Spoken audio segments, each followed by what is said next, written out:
அமெரிக்காவினுடைய பாதுகாப்பின் தலைமையகம்னு சொல்லக்கூடிய பென்டகன் இந்த விமானத்தை தன்னுடைய இதயமாக கருதுகிறது. கடந்த 50 ஆண்டுகளில் பல போர்களில் இந்த விமானத்தை பயன்படுத்தி இருக்கிறார்கள் அமெரிக்கா. எதிரி நாட்டினுடைய சின்ன துரும்பு கூட அதன் பக்கத்தில் நெருங்க முடியாது. இவ்வளவு சக்தி வாய்ந்த இந்த விமானத்தை ஈரான் ராணுவம் மிகச் சாதாரணமாக தன்னுடைய ஷாஹித் 136 மிசைலை பயன்படுத்தி மொத்தமாக அடித்து நொறுக்கி இருக்கிறார்கள். இந்த தாக்குதல் அமெரிக்க ராணுவத்தை ஒட்டுமொத்தமாக நிலைகுலைய செய்திருக்கிறது. மிக துல்லியமாக அமெரிக்காவினுடைய ராணுவ மொழியில் சொன்னால் இந்த விமானத்தை eyes and ears of the battle field என்று சொல்வார்கள். அதாவது மொத்த போர்க்களத்தினுடைய காதும் கண்ணும் இந்த விமானம். இவ்வளவு முக்கியமான இந்த விமானத்தை எப்படி இவ்வளவு இலகுவாக ஈரானால் தாக்க முடிந்தது? இந்த தாக்குதல் நடந்து 48 மணி நேரத்தில் மிக அவசரமாக எந்த விதமான முன்னறிவிப்பும் இல்லாமல் அமெரிக்காவினுடைய அதிபரான ட்ரம்ப் அவர்கள் இந்த யுத்தம் துவங்கியதற்கு பிறகு முதலாக பொது வெளியில் தன் மக்களிடம் உரையாற்றி இருக்கிறார். ட்ரம்பினுடைய இந்த முக்கியமான உரைக்கு பிறகு ஒட்டுமொத்தமாக உலகத்தில் இருக்கக்கூடிய அனைத்து பங்கு சந்தைகளும் மிக மோசமான வீழ்ச்சி அடைந்திருக்கிறது. அமெரிக்க ராணுவத்தினுடைய இதயமா இருக்கக்கூடிய இந்த ES சென்ட்ரி ஏர்கிராப்ட் சிதைக்கப்பட்டதற்கும் ட்ரம்ப் இவ்வளவு வேகமாக மக்களிடம் உரையாடியதற்கும் பங்கு சந்தை மொத்தமாக வீழ்ந்ததற்கும் என்ன தொடர்பு? இது மட்டுமல்லாமல் வெளிப்படையாக ட்ரம்ப் இன்னும் 2 வாரத்தில் இந்த போரை முடிவுக்கு கொண்டு வருவதாகவும் அறிவித்திருக்கிறார். ஏன் எதற்காக இவ்வளவு வேகமாக இந்த அறிவிப்பை அவர் கொடுக்க வேண்டும்? உண்மையிலேயே அமெரிக்கா இந்த யுத்தத்தில் ஈரானிடம் தோத்து விட்டதா? ஈரானினுடைய இந்த ES சென்ட்ரி ஏர்கிராப்ட் தாக்குதலுக்கும் சீனாவுக்கும் ரஷ்யாவுக்கும் என்ன தொடர்பு? வணக்கம், இது மெட்ராஸ் ரிவ்யூ. நான் உங்கள் சத்யராஜ். அமெரிக்காவுக்கும் ஈரானுக்கும் இடையில் நடந்துட்டு இருக்கக்கூடிய இந்த யுத்தம் கிட்டத்தட்ட 1 மாசத்தை கடந்துருச்சு. இந்த 1 மாசத்துக்கு பிறகு முதல் முறையாக அமெரிக்காவினுடைய அதிபர் ட்ரம்ப் அவர்கள் பொது வெளியில பேசியிருக்கிறார். அவர் பேசி 24 மணி நேரத்தில் ஒட்டுமொத்தமாக உலகத்தில் இருக்கக்கூடிய எல்லா பங்கு சந்தையுமே வீழ்ச்சி அடைஞ்சிருக்கு. பங்கு சந்தை வீழுது அப்படின்னாலே அமெரிக்கா தோத்துருச்சு அப்படின்னு தான் அர்த்தம். இந்த யுத்தத்துல அமெரிக்கா உண்மையிலேயே தோத்துருச்சு. ஆனா ட்ரம்ப் அவர்கள் பொய் பேசுறாரு அப்படிங்கிறது தான் இதுல இருந்து நம்ம புரிஞ்சுக்க வேண்டியதாக இருக்கிறது. இவர் பேசுறதுக்கு கிட்டத்தட்ட 48 மணி நேரத்துக்கு முன்னாடி சவுதி அரேபியாவில் இருக்கக்கூடிய மிக முக்கியமான ராணுவ தளமான பிரின்ஸ் சுல்தான் ஏர்பேஸில் நின்றுட்டு இருந்த ES சென்ட்ரி ஏர்கிராப்டை வந்து ஈரான் மிக துல்லியமாக அடிச்சு நொறுக்கி இருக்கிறாங்க. இந்த அடிச்சு நொறுக்கப்பட்ட இந்த பிளைட்டுக்கும் ட்ரம்பினுடைய பேச்சுக்கும் ஏதாவது தொடர்பு இருக்கா அப்படின்னா கண்டிப்பா ஒரு மிகப்பெரிய தொடர்பு இருக்கு. ஏன் அப்படின்னா அமெரிக்காவினுடைய போர்க்களத்தினுடைய கண்ணும் காதும் இந்த விமானம் அப்படின்னு சொல்லுவாங்க. அந்த அளவுக்கு மிக மிக மிக மிக முக்கியமான ஒரு விமானம் தான் இந்த ES சென்ட்ரி ஏர்கிராப்ட். இன்னும் ரொம்ப துல்லியமா சொல்ல போனா அமெரிக்காவினுடைய கண்ணை ஈரானினுடைய மிசைல் குத்தி கிழிச்சிருக்கு இந்த யுத்த களத்துல அப்படிங்கிறாங்க. இனிமேல் அமெரிக்காவால் இந்த யுத்தத்தை சரியாக வழிநடத்த முடியாது அப்படிங்கிறாங்க. என்னங்க ரொம்ப பெரிய பில்டப்பா இருக்கு. ஒரே ஒரு விமானத்தை வீழ்த்திட்டா போதுமா? அமெரிக்கா தோத்துருமா? ஏன் இது மாதிரி ES சென்ட்ரி ஏர்கிராப்ட் வேற அமெரிக்காட்ட இல்லையா அப்படின்னா இருக்கு. அமெரிக்காட்ட இன்னும் 10-15 ஏர்கிராப்ட் இதே same variety Boeing ES sentry aircraft வச்சிருக்கிறாங்க. ஆனா எத்தனை விமானத்தை கொண்டு வந்து நிறுத்தினாலும் இந்த விமானத்தை ஈரான் கட்டாயமாக தாக்கும்.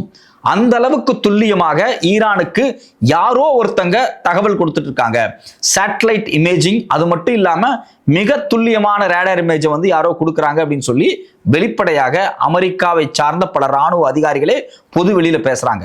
ஆனா அமெரிக்க அரசு பேச மாட்டேங்குது. அமெரிக்காவினுடைய வெள்ளை மாளிகையா இருக்கட்டும், இல்ல அமெரிக்காவினுடைய செக்ரட்டரி ஆஃப் ஸ்டேட் மார்க்கோ ரூபியோவா இருக்கட்டும், இவங்க 2 பேர் என்ன சொல்றாங்க அப்படின்னா இல்ல ஈரானுக்கு யாருமே உதவி செய்யல அப்படிங்கிறாங்க.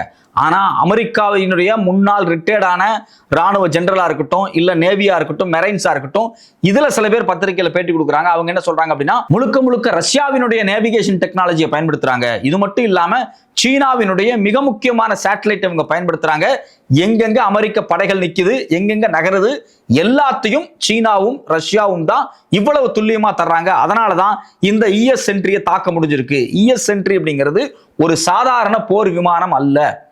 அது வந்து ஒரு மொபைல் ஜாயிண்ட் ஏர் ஆபரேஷன் சென்டர். அது ஒரு சென்டர். அது உலகத்துல எங்கெங்கெல்லாம் அமெரிக்கா போய் யுத்தம் நடத்துதோ அங்க அவங்க தரைப்படையை பயன்படுத்துவாங்க, கப்பல் படையை பயன்படுத்துவாங்க, விமானப்படையை பயன்படுத்துவாங்க, எல்லாத்தையுமே பயன்படுத்துவாங்க, உளவு பிரிவை பயன்படுத்துவாங்க.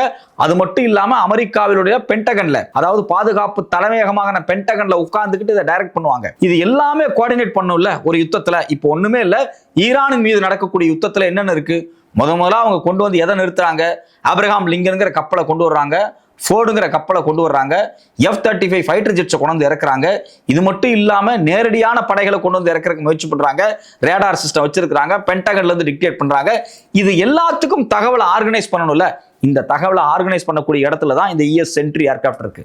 இதைத்தான் என்ன சொல்றாங்கன்னா ராணுவ லாங்குவேஜ்ல eyes and ears of the battle field அப்படிங்கிறாங்க. போர்க்களத்தினுடைய கண்ணும் காதும் இந்த விமானம் அப்படிங்கிறாங்க.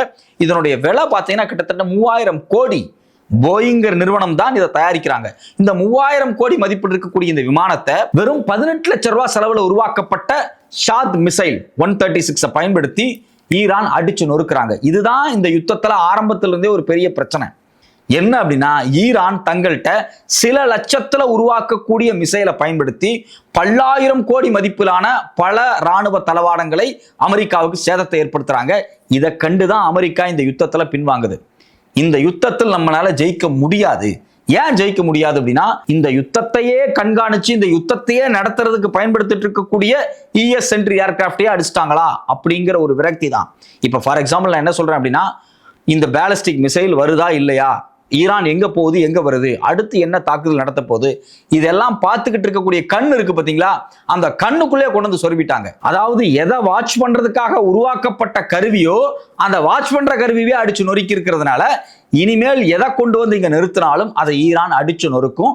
இதனால அமெரிக்காவுக்கு ஒரு மிகப்பெரிய சேதம் ஏற்படும் அப்படிங்கிறத அமெரிக்கா உணர்ந்துருச்சு. இதுல குறிப்பா என்ன கவனிக்க வேண்டும் அப்படின்னா, இந்த ஷாஹித் 136 மிசைல் அப்படிங்கிறது கிட்டத்தட்ட ஒரு 15 லட்சம் ரூபா தான், அதுல இருந்து 18 லட்சம் ரூபா வரும். இந்த தாக்குதலுக்கு கிட்டத்தட்ட 6 ஷாஹித் மிசைலை பயன்படுத்தி இருக்காங்க. அவங்களுடைய மொத்த செலவே 1 கோடியோ 1.25 கோடியோ தான். யாருக்கு? ஈரானுக்கு. ஆனா அமெரிக்காவுக்கு பாத்தீங்கன்னா இதுல இழந்ததுல கிட்டத்தட்ட 2850 கோடி லாஸ். ஒரே விமானம் மொத்தமா போயிருச்சு. அதனுடைய புகைப்படமே வந்திருக்கு. நடுவுல வந்து மொத்தமா பிளந்து பின் பெல்ட் ஃபுல்லாவே வந்து எரிஞ்சிருச்சு. அப்போ இவ்வளவு துல்லியமான தாக்குதல். இந்த விமானம் இந்த இடத்தில் இந்த லாட்டிடியூடு இந்த லாங்கிடியூட்ல நிக்குது, இங்க போய் தாக்கணும் அப்படிங்கிறவளுக்கான துல்லியமான தகவலோடு ஈரான் செயல்பட்டு கொண்டிருக்கிறது. இவ்வளவு தாக்குதலுக்கு பிறகும் அதான் ரொம்ப முக்கியம். இவ்வளவு பெரிய தாக்குதல் ஈரான் மீது நடத்தப்பட்டதுக்கு பிறகும் ஈரான் ஆல்மோஸ்ட் அழிஞ்சிருச்சுன்னு ட்ரம்ப் பேசிக்கிட்டு இருக்காரு. ட்ரம்ப் இந்த கடைசியான பேச்சுல கூட ஈரான் அழிஞ்சிருச்சு, கற்காலத்தை நோக்கி போகுதுன்னு சொன்னதுக்கு பிறகு அடிச்சு நொறுக்கி இருக்கிறாங்க இஸ்ரேலை நேற்று நைட்டு மட்டும். சோ அப்போ இவ்வளவு துல்லியமான தகவலோடு தான் ஈரான் மிக தீவிரமான தாக்குதல் நடத்திட்டு இருக்காங்க. இதுல குறிப்பாக இந்த ES போனதுனால 2800 கோடி 3000 கோடி போயிடுச்சுன்னா உடனே அமெரிக்காவுக்கு லாஸ் ஆனா லாஸ் கிடையாது. இதே மாதிரி பாத்தீங்கன்னா பேட்ரியாட் ரேடார் MPQ-65 1500 கோடி வெறும் 18 லட்சம் ரூபாய் மிசைலை வச்சு கொளுத்தி முடிச்சிட்டாங்க. இதே போலதான் தார்ட் ரேடார் கிட்டத்தட்ட 4750 கோடிக்கு மேல அந்த யூனிட் மொத்த யூனிட்டும் டைப் 2 அதை அடிச்சு நொறுக்கி இருக்காங்க. வெறும் 18 லட்சம் 20 லட்சம் 1 கோடி தான் செலவு பண்றாங்க அடிக்கிறதுக்கு. முக்கியமான விஷயம் என்ன அப்படின்னா, இந்த தார்ட் சிஸ்டம் அப்படிங்கிறது பாத்தீங்கன்னா அது ஒரு கலெக்டிவா செயல்படும். அதுல ரேடாரும் இருக்கும், இன்டர்செப்டர்ஸ் இருக்கும், எல்லாமே இருக்கும். அதனாலதான் இது இவ்வளவு விலை மொத்தமா சேர்த்து அடிச்சு நொறுக்குறாங்க. ஒரு மிசைல் 10 லட்சம் ரூபாய் 15 லட்சம் ரூபாய்க்கு தயாரிச்சு ரொம்ப லோ காஸ்ட்ல ஈரான் ஒரு மிசைல் அடிக்குது அப்படின்னா, இன்டர்செப்டர் வச்சு தாடு தடுக்கணும்னா தாடுக்கு பல கோடி செலவு பண்ணணும். சோ அப்போ இந்த பொருளாதார ஏற்றத்தாழ்வு இந்த சண்டையில ட்ரம்ப்பை மிக மோசமான ஒரு நெருக்கத்துக்கு கொண்டு வந்துட்டு இருக்கு. இதுல இன்னொரு முக்கியமான விஷயம் என்ன அப்படின்னா, இந்த பேச்சுல கூட ட்ரம்ப் அவர்கள் என்ன சொல்றாரு அப்படின்னா, யாரை பார்த்து அப்படின்னா நேட்டோ நாடுகளை பார்த்து சொல்றாரு, go to the state and just take it, protect it, use it for yourself அப்படின்றாரு. என்ன சொல்றாருன்னா, இனிமேல் ஹார்முஸை நாம் போய் பாதுகாக்க முடியாது. அதாவது ஈரானினுடைய கடல் பரப்பில் இருக்கக்கூடிய ஸ்ட்ரெய்ட் ஆஃப் ஹார்முஸ் பகுதியை தாண்டி தான் எல்லா கப்பலும் வந்தாகணும். இந்த இடத்தை ஈரான் இப்ப மூடிட்டாங்க. இதை கடக்கணும் அப்படின்னா ஈரானுக்கு பல கோடி டோல் கட்டினா மட்டும்தான் இந்த கப்பல் கடக்க முடியும் அப்படிங்கிற இடத்துக்கு அது நகர்ந்துருச்சு. இதை தடுக்க முடியல யாருனால அப்படின்னா அமெரிக்கானால தடுக்க முடியல. அதனால வெளிப்படையாக அமெரிக்கா என்ன சொல்றாங்க அப்படின்னா, நேட்டோ நாடுகளை பார்த்து யாருக்கெல்லாம் இந்த ஸ்ட்ரெய்ட் ஆஃப் ஹார்முஸ் பிரச்சனையா இருக்கிறோ நீங்களே போய் டீல் பண்ணிக்கங்க அப்படின்ட்டாங்க. ஏன் இதை சொல்றாரு ட்ரம்ப் அப்படின்னா, ட்ரம்ப் கூட இந்த யுத்தத்துல யாருமே நிக்கல. பிரான்ஸ் வெளிப்படையா எதிர்க்கிறாங்க, பிரிட்டன் ஒதுங்குறாங்க, எல்லாருமே ஒதுங்கி நிக்கிறாங்க. ட்ரம்ப் அனாதையாக்கப்பட்டு விட்டார். அமெரிக்கா நடுத்தெருவில் வந்து நின்றுச்சு இந்த யுத்தத்துல. அதனாலதான் கோவத்துல பேசுறாரு Trump, go to the strait and just take it, நீயே போய்க்க, நீயே சண்டை போட்டுக்க, நீயே எடுத்துக்கோ, உனக்கு வேணுங்கிறது நீ பார்த்துக்க அப்படின்னு யாரை சொல்றாரு? உலக நாடுகளை பார்த்து சொல்றாரு. இவ்வளவு பெரிய விரக்தியான ஒரு ஸ்டேட்மெண்ட்டை திரு ட்ரம்ப் அவர்கள் கொடுக்கிறாரு அப்படின்னா அதுக்கு முக்கியமான காரணமே என்ன அப்படின்னா மிகப்பெரிய சரிவு தான். இதுல குறிப்பா நம்ம எதை துல்லியமா பார்க்கணும் அப்படின்னா, ஈரானை சுத்தி இருக்கக்கூடிய அமெரிக்க பேஸ் இருக்கு பாத்தீங்களா, சவுதியில் இருக்க பேஸ், ஈராக்ல இருக்க பேஸ், கத்தார் பேஸ், அது மட்டும் இல்லாம UAE, இது எல்லா பேஸையும் ரொம்ப ரொம்ப ரொம்ப ரொம்ப ரொம்ப துல்லியமா தாக்குதல் அழிச்சிருக்கிறாங்க. யாரு அப்படின்னா ஈரான் தான். குறிப்பா இந்த பேஸ்ல இருக்கக்கூடிய ரேடாரா இருக்கட்டும், நேவிகேஷன் சிஸ்டமா இருக்கட்டும், ஒன்னையும் ரொம்ப ரொம்ப ரொம்ப ரொம்ப ரொம்ப துல்லியமா பார்த்து ஈரான் அடிக்கிறாங்க அப்படின்னா அதுக்கு முக்கியமான காரணம் என்ன அப்படின்னா சைனாவினுடைய சேட்டலைட் நேவிகேஷன் தான். சைனா தொடர்ச்சியாக ஈரானுக்கு அவங்களுடைய சேட்டலைட்டை பயன்படுத்தி இந்த ஜிபிஎஸ் சிஸ்டம் இருக்கு பாத்தீங்களா, அதை மொத்தமா ப்ரொவைட் பண்றாங்க. அதனுடைய பேர் என்னன்னு பாத்தீங்க அப்படின்னா பீதோ அப்படின்னு சொல்றாங்க. அதாவது பிடிஎஸ் அப்படிங்கிற ஷார்ட் ஃபார்ம்ல சொல்றாங்க. மொத்த சேட்டலைட் நேவிகேஷனையும் கொடுத்துருக்காங்க. அமெரிக்காவை விட மிக மிக மிக துல்லியமாக இந்த சேட்டலைட் இமேஜிங் பண்ணக்கூடியதுல சீனா நம்பர் 1. அதை ஏன் இவ்வளவு துல்லியமா சொல்றோம் அப்படின்னா அபிஷியல் டேட்டா படியே பாத்தீங்க அப்படின்னா சைனா கிட்டத்தட்ட 45 சேட்டலைட்டை பயன்படுத்துறாங்க. எதுக்கு அப்படின்னா இந்த நேவிகேஷனுக்கு. ஆனா அமெரிக்கா வெறும் 24 சேட்டலைட்டை தான் பயன்படுத்துறாங்க. மிக துல்லியமாக ஆரம்பத்திலிருந்து இந்த போர் துவங்கினதிலிருந்து மிக மிக மிக மிக துல்லியமாக அமெரிக்காவினுடைய படைகள் எங்க நகர்றாங்க, எங்க போறாங்க, எங்க வர்றாங்க, எந்த இடத்த குறி வைக்கிறாங்க எல்லாத்தையும் நேவிகேட் பண்ணி சைனா கொடுக்குறாங்க. அது மட்டும் இல்லாம ரஷ்யாவும் எக்கச்சக்கமான தகவலை கொடுத்திருக்கிறாங்க. இது குறித்து உக்ரைனுடைய அதிபர் திரு ஜெலன்ஸ்கி அவர்கள் பொது வெளியிலே பேசியிருக்கிறார்.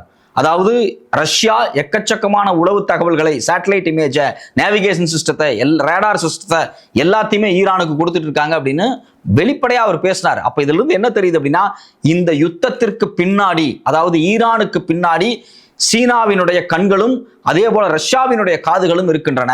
இந்த ரஷ்யாவினுடைய காதும் ஈரானுடைய கண்ணும் மிக துல்லியமாக அமெரிக்க படைகளை வேவு பார்த்து ஈரானுக்கு கொடுக்கிறது. ஈரான் அடித்து நொறுக்கிறாங்க அமெரிக்காவை, அமெரிக்காவினுடைய பேச, அமெரிக்காவினுடைய சப்போர்ட்டர்ஸை எல்லாத்தையும் அடிக்கிறாங்க.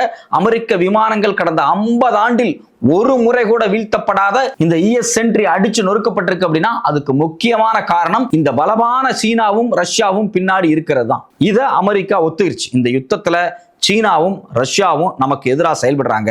இந்த யுத்தத்துல இனிமேலும் நம்ம சண்டை போட முடியாது. ஏன்னா ஈரான் ரொம்ப வலிமையான ஒரு தேசம்.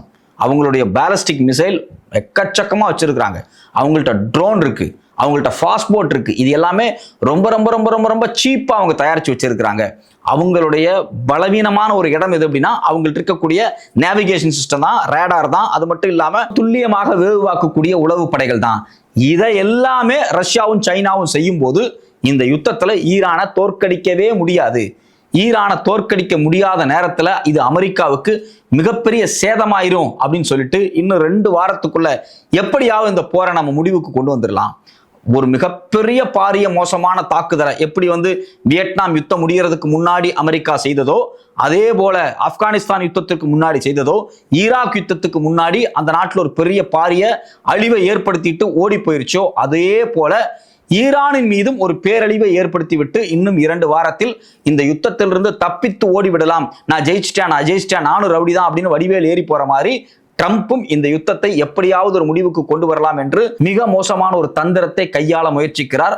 ஆனால் ஈரான் வெளிப்படையாக சொல்லிவிட்டது, இன்னும் 2 வாரத்தில் அதிகப்படியான தாக்குதலை அமெரிக்கா நடத்தினால் நாங்கள் இதுவரை பயன்படுத்தாத பல பாலிஸ்டிக் மிசைல்களை பயன்படுத்துவோம் என்று வெளிப்படையாக பேசி இருக்கிறார்கள். அப்போ இன்னும் 2 வாரத்திற்கு இந்த யுத்தம் மிக மோசமான மூர்க்கமான இடத்தை நோக்கி நகரப்போகிறது. பொறுத்திருந்து பார்ப்போம் அடுத்தடுத்த நாட்களில் என்னென்ன தகவல்கள் வருகிறது என்று.